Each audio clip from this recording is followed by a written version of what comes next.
Welcome to the Open to Hope Show. I'm your host, Dr. Gloria Horsley, with my daughter and co-host, Dr. Heidi Horsley.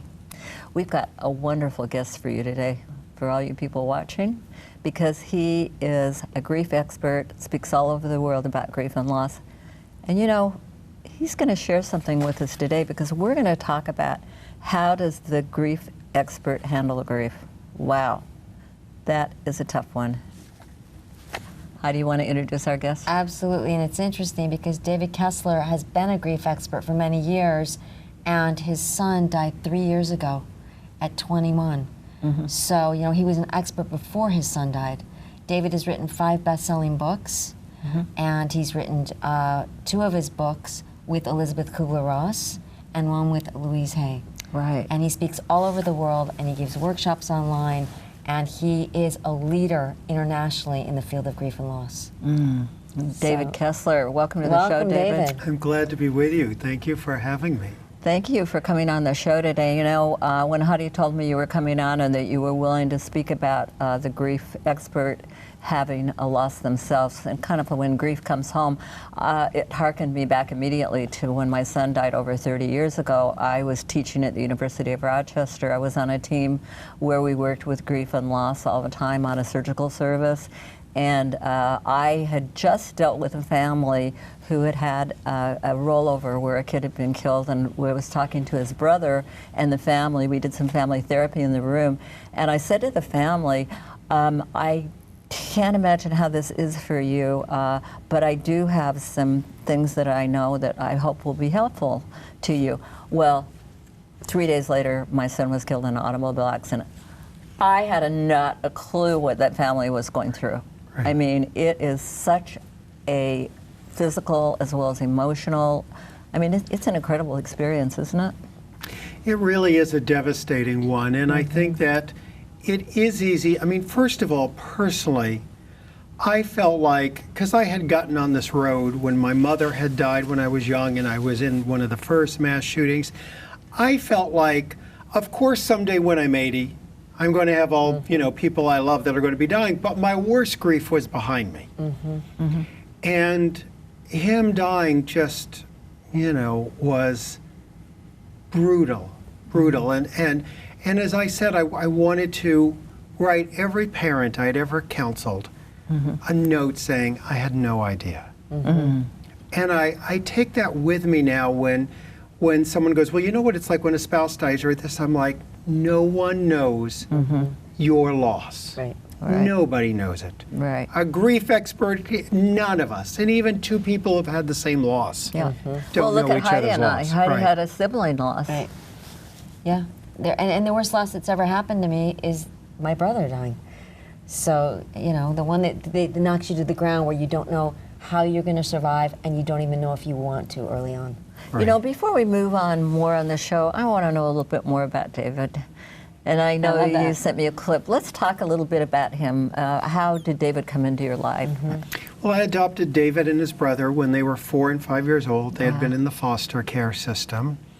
And they had had lots of trauma and moved through 5 different homes. Wow. And were adopted once and given back. Oh, wow. And I naively thought, let's stop a minute. Adopted once and given back. I mean, it's just like, I know, that's big. I want to cry just from that.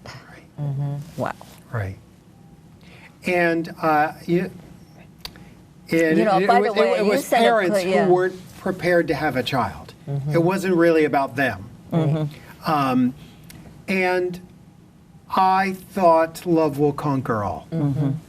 All the trauma, and they actually did have really happy childhoods.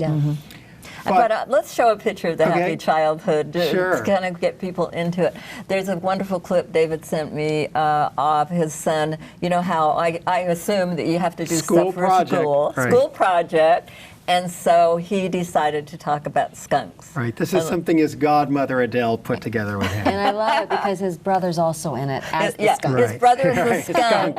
His brother's a skunk, and if you look really closely, when his brother falls down on the ground, you can see he's got a long skunk tail. Oh, that's funny. So let's see this clip of the skunk. How to Live with a Skunk by David Kessler. Hi, I'm David Kessler. I'm going to give you a few tips how to live with a skunk. First, don't leave your screens open. Skunks find shelter under buildings. Squirrel! Don't leave food around. Skunks are omnivores. They eat insects, rodents, reptiles, small mammals, worms, eggs, fresh fruit, and plants, and sometimes maybe a McDonald's hamburger.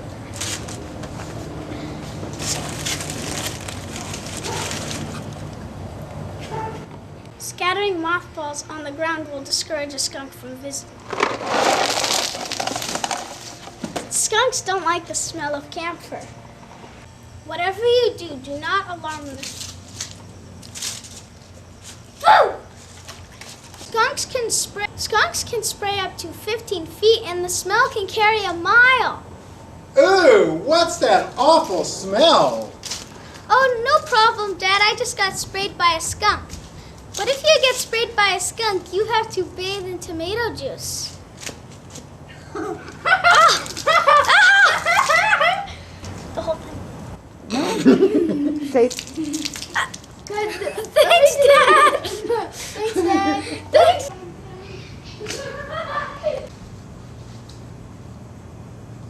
David, I can't believe you dumped that. I couldn't believe, and Stuff he on had his so head. much The fun. tomato juice. And he was looking forward to that He moment. wanted more of it. He wanted wanted it all. more. He wanted more. And the two brothers together, it's just your typical family. Yeah, and you can see his personality. He was so adorable. He had a big personality and happy. I love the dynamics between the siblings. I love how you came on set. Darling. So tell us what happened. So David had, around 16 years old, experimented with drugs. And it's a different world out there now. Mm-hmm. You know, when I experimented with drugs, it was marijuana and pot. Yeah. Right. Yeah. Now the drugs are so dangerous. Yeah. And he called me after he tried his first drug, which shockingly was crystal meth. Wow. And I was like, wait, you start there? You start there? Wow. And he knew he was in trouble. And that became a series of rehabs. And then by the time he had gotten 21, he had been sober, dating a wonderful social worker. Life was going well. And they had a issue in their relationship that any 21-year-old has. Right. He called up a friend who he had used with. They went out and used together. And And he'd been clean and sober. he had been clean and sober. And the friend lived, David died. And you hear that. We hear this story Yes. often because when someone is clean and sober and they use again, they often use at the level that they did And they don't before realize got their sober. body can't handle that Yes. anymore. Yes. And of course, there was fentanyl and other things in it he probably didn't even know. Yeah. Yeah. So, And it was shocking the way you heard. The 911 is on your phone. You had the same phone right. account, We had right? always, if one of us dialed 911, because I'm a specialist reserve police officer, so I've always, you know, we're like, someone's on the freeway, they're trying to walk her. My kids knew we call, we help people. And so I saw that 911 came up, and I'm like, oh, what's going on? And that's when I found out that David had died. Now you were off doing your In Baltimore doing a lecture on what? Wow. on grief and loss, doing a seminar for counselors and therapists Right. when that happened, Wow. and canceled everything for 6 weeks. Didn't really know if I would ever do this again. Yeah. I thought I didn't know how to go on. So all the knowledge, Yeah. you know, and I tell people, I wasn't the grief expert dealing with something academic. Right. I was the father who had to bury his son. Right. And we're all beginners. We're all beginners. When it happens to you, you're a beginner. Right, right, You know, nobody Right. nobody knows. right. Talk Yeah. about the don't know mind. I didn't know. Yeah. You know, I remember I had all this literature and all these things about the Coconut Grove fire, and it was Elizabeth Kubler-Ross time and all that at my time. And I taught grief and loss like you do. And I don't know if this happened to you, but I remember it was like I was watching myself go through the Right. sign respirations. What other things do you have early? Looking for yearning. What else? Yearning and Right. searching, Yeah. Right. the physical Yeah. things that happen. Yeah, I mean, it's interesting for both of you because you had written about Right. it, you Right. knew, and now all of a sudden you're actually experiencing it. But you can't stop it. Right. Right. And there was a point that I realized just what you said, that I was watching it as a father, but then I was almost like the grief expert evaluating everything I had said to see if it's true. Wow, that's interesting, isn't You it? know, Critiquing all your I work. went through the stages. I'm like, okay, the stages are real. No, they don't have to Sign happen in order. respirations, here They we can go. go all over the place. Grief is messy, you know. They're not a map for grief. All that came up. Yeah. Yeah. I dread the holidays even before they happen. Right. I have triggers, things that are going to send me off. You know, all the things that, you know. I used to say it's like having a map and knowing where you're going, but you still have to take the trip. Yeah, That's right. true. You still, I love that. You still have to take the trip. And it sounds like you were thinking, do I want to even be a grief expert after this experience? I didn't know what, because people were like, can you do this Yeah. now? And I, you know, obviously they were You reflecting didn't have their own anybody thoughts. to tell you couldn't do it now? I had some people tell me you can't do it now. Yeah, And that was even more frustrating because Right. you're almost overly competent. right. You're trying to hold it together, and people are saying, isn't it too early for you to teach this class? Or somebody And it said was interesting because I had to cancel these one-day seminars for therapists, and I had so many lined up so that when I decided to go back to work, I had to think, how will I do that? And when I went back, some groups knew what had happened, some didn't. And I realized, one, I had to just be the expert, teach them what they came for, and then at the end I would acknowledge it.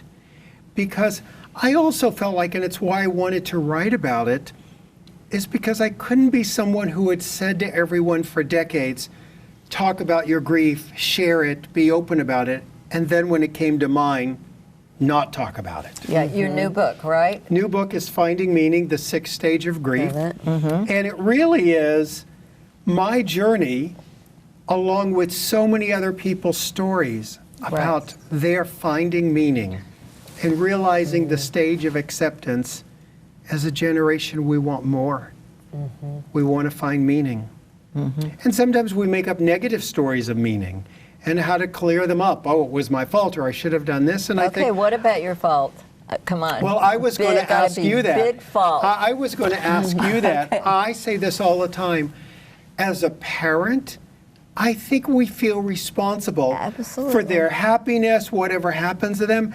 And if they die, on some level, you have to kind of go, did I couldn't goof keep this? them safe. What did I do? I told you, Right. didn't I tell you that on the phone? Yes. So when Right. my brother died, I found out in the middle of the night through a relative, and my mother called me from Washington, D.C., which is where he died. He and my cousin died together in a car accident at 17.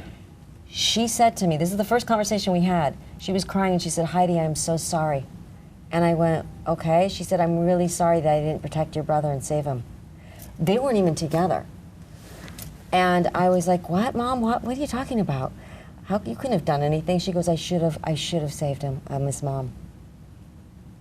So Right. that was shocking me to me sad as a right sibling. now. As a sibling to hear Right. that, because I didn't understand that because I wasn't a parent at that point. And I'll tell you, in my work, so many, 90% of people have stories of how their loved one died because they went to lunch. Their loved one died because they called or didn't call. Right. Yep. And Of course, there are a parent, million sibling, stories. we all just think we could have saved Parents them. keep their kids safe. Right. But- Or siblings do too. Siblings Yeah. have it, spouses have it. I mean, I could have let Scott take my car. He took, his cousin drove. You know, Right. if I'd been more generative, I had a better car, I could have done something else. Or if he'd gone with me or whatever. and that's your negative story about meaning, Yeah. that it's our fault. And I could find that if I That's really want to interesting. go, if I want to go play in that sandbox Of course, today, of course. I can go play in that And early on, sandbox. I give people permission. I mean, I can't tell you, there were times when I would have those conversations and people would go, don't do that. And I would go, let me have my magical thinking just for a little bit. Okay. Can you Let's go say over that this again, with the me? magical thinking. Let me have the my magical thinking. Can we go through the story? What if I had, literally, I would Yeah. say things like, what if Friday morning at 5 a.m. I had flown back and decided to drop by? I'm sorry. Like 5 a.m. I Right. was going to fly back and see my son. He'd open the door and go, what do you do? Yep. But I needed people to let me have that exploration Yeah. early on.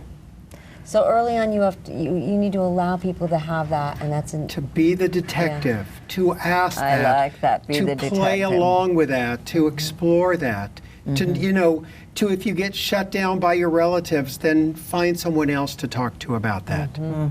But Okay, then there now comes a the- time yeah. after the exploration where we have to realize there are things that really did cause their death. It was the addiction. It was the car accident. It was the cancer. It wasn't all the things our mind makes up. And things happen. You Things know? happen. And if love could save them, they'd all be here. Right. Yep, they'd all be here.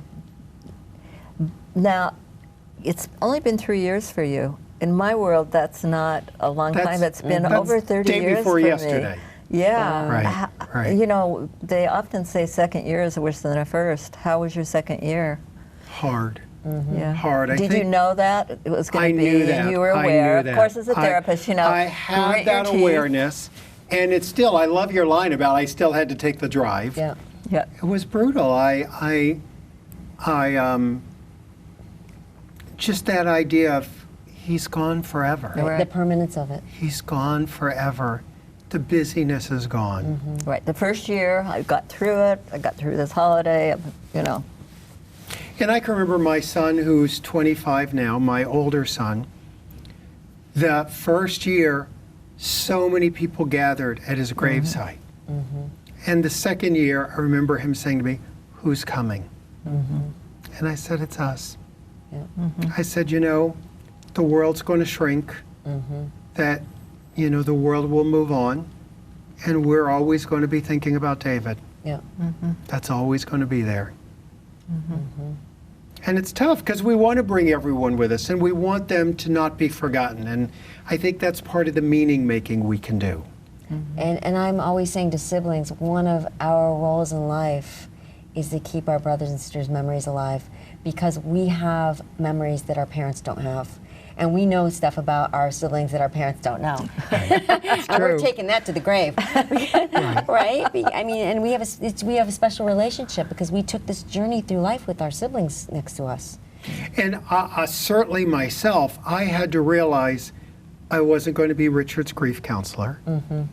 And Richard is your other son. Richard who is my 20 oldest, right. He's He's 25. Okay. And I think for all parents to understand, you can't stop your kids. You can't nag them into grieving. Right. You're going to have your own journey Yeah. in your own time. Despite, as parents, we want them to grieve and get it out and sort of have the rest of their life. And sometimes parents want siblings to grieve the same way they are. And sometimes siblings Right. grieve on their own time in their own place, and they might not look like they're grieving. Correct. Because we have to live two worlds. Like, I was 20. I'm like, okay, I have to live like a normal 20-year-old, and then I have the whole grief thing that my friends don't understand. And spouses think that they should all grieve Yeah. alike. Yeah. And siblings think like every sibling in the family Yeah. should grieve Right. alike for mom. Yeah. And everyone grieves differently, Yeah. as you know. Yeah. So you're just going through you're passed through your third year. Right. What was the third year like? It's been very strange to be, with writing the book was really cathartic for me and really therapeutic. And when I finished the book, I sat there and I cried and I thought, I hope it helps people the way it's helped me. But then there's still, okay, he's still gone. And I love that you're saying that, because we do all these things and we look around and they're still gone. They're still gone. It's odd, you know? And it's strange because, as we talked earlier, the new book has been in the New York Times twice, and there's been interviews about it, and it's sort of an exciting time, except my son's died. He's still Right. gone. He's not. He's still gone, and Yeah. But I think that's such an interesting statement about the meaning I'm trying to help people find, is that the meaning's never going to take the pain away. But David, in his kindergarten class, was voted the most likely to become a helper. Wow, that gives me chills because he's certainly helping the world He's right helping now. people, and that book will help people. So many people contributed with amazing stories of their spouses, their siblings, their parents dying, and how they found meaning in situations you would have thought impossible. So I want to show one more clip before we end the show, and that's the one of his birthday party right before he died. So it was his 21st birthday, and he died, what, 3 weeks after this? Correct. I think it was just, I think it was And I know you've used this clip to work with kids who are Dealing with using addiction, to warn right. them and dealing with addiction. So I hope that you'll show this to people, this show and this clip, of what can happen. I show them this, then I bring them to his grave. Wow, that's powerful. Wow. And the end of it, he says something one day at a time. One day at a time. And when somebody asks him what he's doing, How's he he's said, doing one day at a time. One day at a time. And a part of the reason I show it is because the drugs have gotten so dangerous. The old thinking was, oh, relapse is part of recovery, it's fine. Relapse is dangerous. And I show them David's grave and I say, this is another face of relapse. And by the way, David talks a lot about this in his book too. So you definitely want to get your book. Now, where can they get it? Any bookstore. I love if people go into physical bookstores and buy them, but of course it's on Amazon online and Barnes & Noble online, and they can get it at grief.com. I have a companion course that goes along with it that's completely free. And I just want people to know that no matter who the person was, what your relationship was, you can find meaning. All right. Well, let's take a look at this clip of David. Dear David, happy birthday to you. Oh wow! You know those happy moments, and you never know, And then, and right. suddenly, and then. Well, you know, what I got out of the clip too is the love. Right. He was surrounded by so much love, and it comes across in that video. Right. And I'll tell you the other thing that I've learned, and I talk about this in here, that that loss happens in life. Your loss isn't a blessing, it's not a lesson, it's not a test. Loss happens. Meaning is what you make afterwards. I like that, but what about the person that says, but my child wasn't supposed to die? No one's supposed to die. We don't want anyone to die. Yeah. We want everyone to live to 85, 90. But on planet Earth, people do die. Yeah. Even my son, even your son, even your brother. We all need to go through the place of why me, Yes. but then at some point we go, why not me? Why did I think all of their loved ones were going to die Yeah. someday and not mine? Yeah. But the other thing I think about that clip, I think about if David was here today, I would have a party. I would have a party just because he was alive. The other message I get is, then I better have a party because my other son's alive. Right. We should have a party love just this. that we're here. I love that you're There's saying this. life after death for us. I love that you're saying this, and I will tell you, siblings tell me over and over, and I'm the same way, we want our parents to take care of themselves Right. because we don't want them to have a health crisis and we don't want to lose them. Yeah. So I love that you're saying that. Yeah. And David would never have wanted this to constrict my work. He loved my work.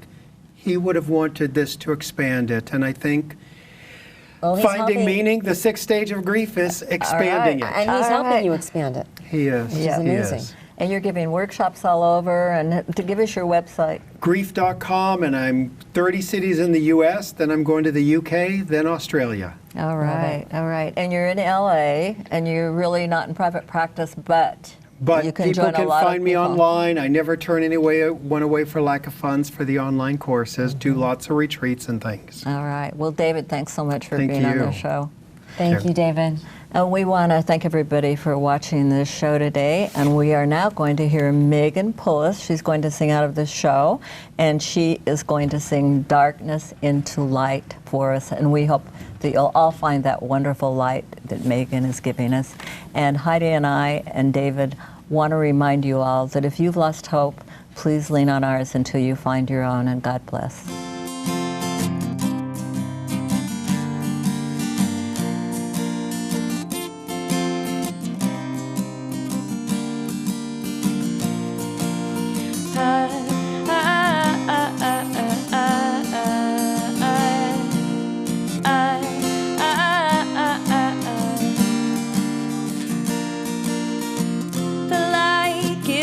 Hope. What happens when it cuts out?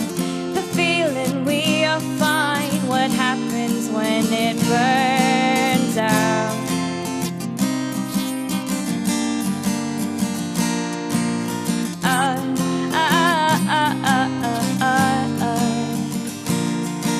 The darkness comes back in. What happens when it finds us? The feeling sinks again. What happens when it takes us down?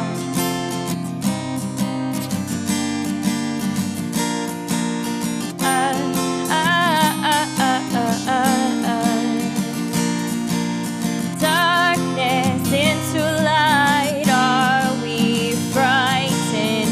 We can change their minds. Don't be frightened.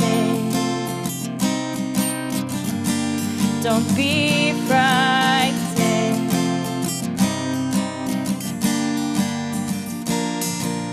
Darkness into light can be excited. We can change it all into fire. Into fire.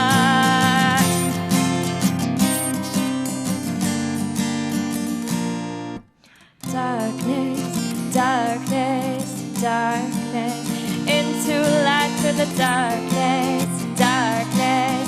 We can change their minds. Darkness, darkness, darkness, into light, change the darkness, darkness. We can change their minds. We can change their